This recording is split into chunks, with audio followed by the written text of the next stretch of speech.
Hello cellists, and welcome to lesson number 17 of our micro series in 2021, the third lockdown. It's the 17th of February and we're looking at study number 17 from Feuillard's Book of 60. This one describes itself as a study for the bow.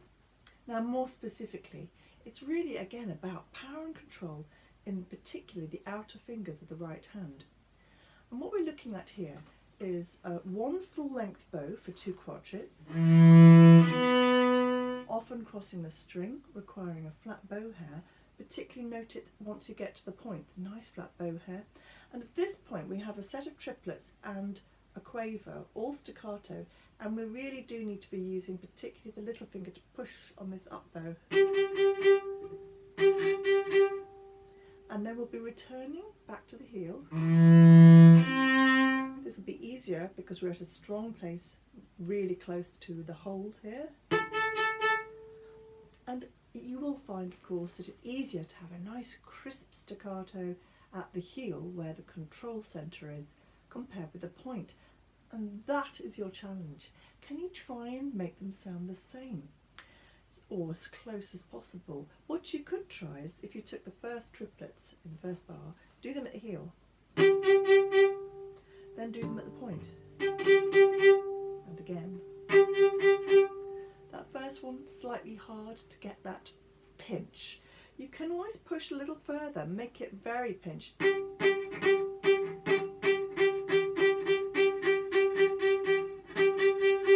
you'll find it a lot more working. We've got strong fingers and possibly also the elbow really getting into action there. So that's the main principle of this study. It does cross all strings, and when you get to the very end, the last 2 bars, you'll find you have to work a bit harder than you do in the upper strings for the triplet. That's definitely a case of we need elbow and forearm action in there.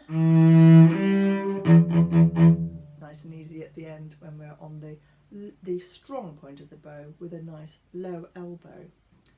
Other things of interest, it's usually the middle third of these studies offer something a little bit more pushing. And in this case, it's about really the harmonic context. So everything's pretty predictable in the sort of E minor harmony here until these middle 2 lines.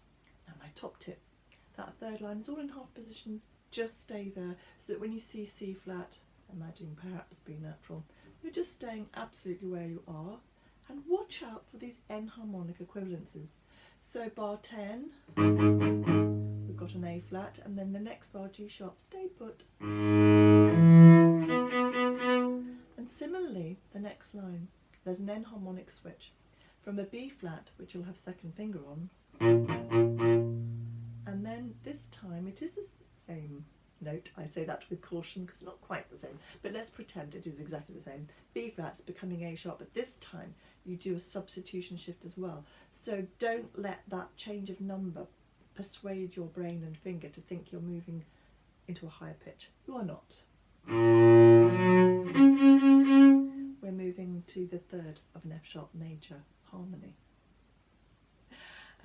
Those of you who are interested, you can have a little look at those 2 lines and see if you can describe those chords. There's a tiny bit of shaping going on in here as well, so that that middle section will begin piano and crescendo back to a recap. That's pretty much it. So let's give it a go, thinking about flat bow hair, strength and power in the right hand, and trying to match our articulations.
have it.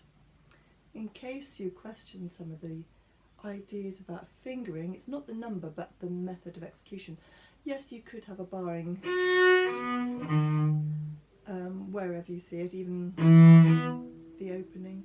So do feel free to use barring or quick fingertip control, which we need to practice also.